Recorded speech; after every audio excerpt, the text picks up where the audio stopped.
ხომაგების ეპიზოდი ჩემპიონთა ლიგის შეხვედრიდან გრძელდება ვიმყოფებით მიხეილოვსკის სტადიონზე, სადაც რამდენიმე წუთში იბერია 1999 უნიშნულოვანეს შეხვედრას ჩაატარებს სლოვანის წინააღმდეგ. ფეხბურთელები ხურგებიან, გულშემატკივარის ნელ-ნელა იკრიბება, განწყობა შესანიშნავია და ასევე იმედია, რომ ეს განწყობა შეხვედრის ბოლოსაც იქნება.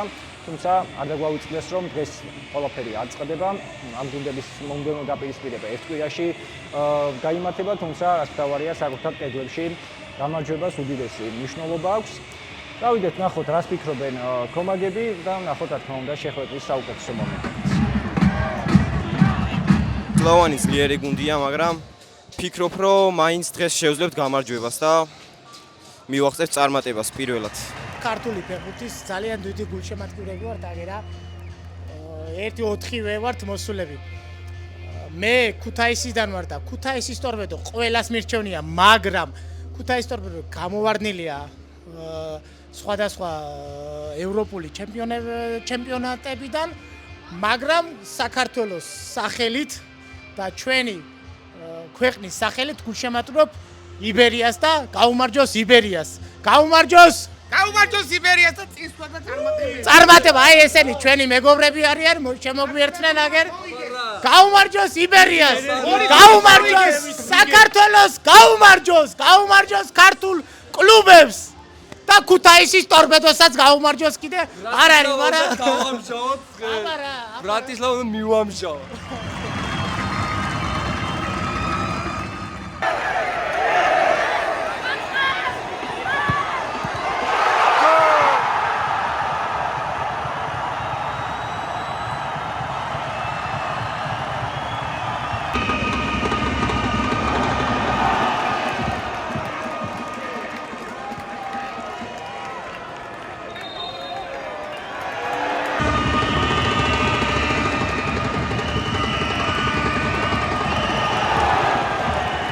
მეორე ტაიმიც ალბათ რთული იქნება, თუმცა პირველი ტაიმის მეორე ნახევარში ტემპი ავწიეთ, დრიბლინგები იყო, საჯარიმოში კარგი პასები იყო, თანამედროვე ფეხბურთი იყო შედარებით, ვიდრე ამ ბოლო დროს ქართული კლუბებისგან ნახულობთ ხოლმე. ერთი გოლიც კი ძალიან შეცვლი სიტუაციას მალე თუ გავიტანთ გოლს, ძალიან შეიძლება შეცვალოს სიტუაცია. ისე, რა თქმა უნდა, სლოვანი ფავორიტია.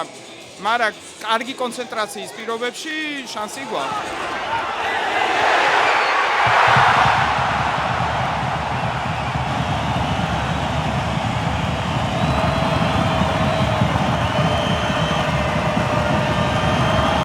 გამთავრდა დღევანდელი შეხვედრა, სამწუხაროდ ორგულთიანი უპირატესობა მოიპოვა ამ დაპირისპირებაში სლოვანმა, თუმცა ამით ყველაფერი ამთავრდება, რადგან ერთ კვირაში ამ გუნდებს განმეორებითი დაპირისპირება ელოდებათ. ეხლა წავიდეთ და ვნახოთ, რა სიტყვიან გუნდის წარმომადგენლები.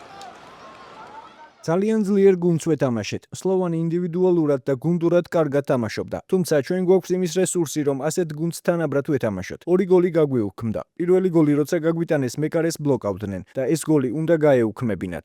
მეორე ტაიმში კი შეცდომა დაუშვით და დავისაჯეთ. მოწინააღმდეგემ კი თავისი მომენტები გამოიყენა და გაიმარჯვა კიდეც. ფეხბურთელმა მითხრა, რომ მის წინააღმდეგ თამაშის წესი დაარღვიეს და 11 მეტრიანიც უნდა დანიშნულიყო. სამწუხაროა, რომ ჩემპიონთა ლიგის საკვალიფიკაციო ეტაპზე ასეთი მსაჯობა. მეორე მომენტსაც შეგახსენებთ, როდესაც პირველ ტაიმში მსაჯმა არასწორი პოზიცია დაიჭირა მოედანზე და ხელი შეუშალა სტანდარტის გათამაშებას, რომელზეც ჩვენ მთელი კვირა ვმუშაობდით. საწყენია, რომ ასეთი მსაჯობა იყო, მაგრამ ახლა ყველაფერი უნდა გავაანალიზოთ და ვცადოთ შედეგის გამოსწორება. ფეხბურთის ისტორიიდან არაერთი მაგალითის გახსენება შეგვიძლია, როცა გუნდმა პირველი შეხვედრა დიდი ანგარიშით წააგო, საპასუხო კი მოიგო. თავარია საკუთარი ძალების ვირწმუნოთ და შეუძლებელი არაფერია. პირველ რიგში მადლობა მინდა უთხრა ხომაგებს, ვის მოვიდა დღეს სტადიონზე და გულით გვიქომაგა 90 წუთის განმავლობაში.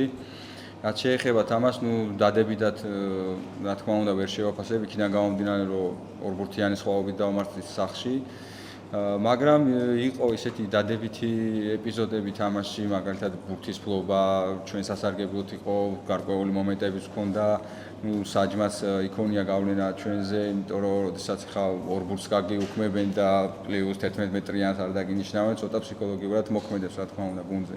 ჩემი აზრით, პირველ გოლამდეც იყო თამაში და ესე ვთქვათ, პირველი გოლი რო დაგვესწრო ჩვენ გატანა, ერთ-ერთი გარდამტეხი იქნებოდა ამ თამაშზე.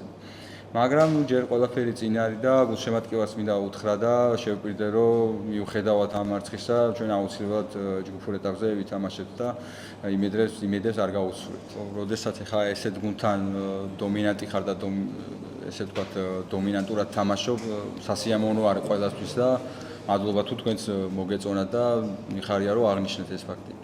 რაც შეეხება იმ გარკვეულ 10 წუთს, საკმაოდ დასანანი იყო პირველი გოლი, მით უმეტეს იქიდან გამომდინარე, რომ ფაქტიურად შეტევა არ ქონდა გუნდს გაკეთებული, უბრალოდ ერთი სტანდარტულიდან პირველი გოლი გაუშვით, რამაც გარკვეული ზემოქმედება იქონია ჩვენზე, იქიდან გამომდინარე, რომ ოდესაც ესე დომინანტურად თამაშობ და უცბად არაფერში გოლს მიიღებ, რა თქმა უნდა, ცოტა მოქმედებს გუნდზე.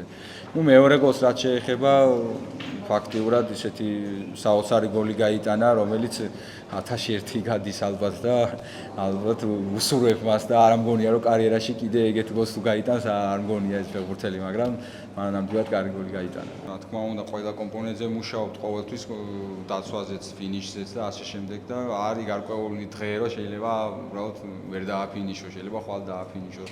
ასე რომ გავაგზავნოთ ჩვენ მუშაობას არა მარტო ფინიშზე, ასევე მეორე ტაიმის ფიზიკურ მომზადებაზე და საერთოდ ყველაფერზე, რაც კი შეიძლება რომ ვიმუშაოთ. კი, სანამ თამაში დაიწყება, შეიძლება ახლა ყველას ქონდეს ესეთი ფიქრი, იქიდან გამომდინარე, რომ ყოველთვის ცუდი შედეგები თავდება წინა წლებს გულისხმობ, მაგრამ პირველი 5 წუთის მერე ყველამ ნახა და ყველამ იგრძნო თავისი თავი და ესე ვთქვათ ის რომ შეგვიძლია თამაში და არა მარტო ამ გუნდთან, ნებისმიერ გუნდთან შეგვიძლია თამაში და უბრალოდ დღეს ვფიქრობ, რომ ცოტა გამართლება რო ჩვენ მხარეს ყოფილიყო, უფრო სასიკეთო დამთავრდებოდა ჩვენ ანგარიში ჩვენს სულს. გამარჯვებით კმაყოფილი ვარ. კარგად ვიმუშავეთ, მაგრამ გასაუმჯობესებელი ჯერ კიდევ ბევრი გვაქვს. ის რისი მიღწევაც ამ გუნდთან ერთად მინდა ადვილი არაა. თუმცა მოთამაშეების მიდგომა და მათი მენტალიტეტი შესანიშნავი იყო.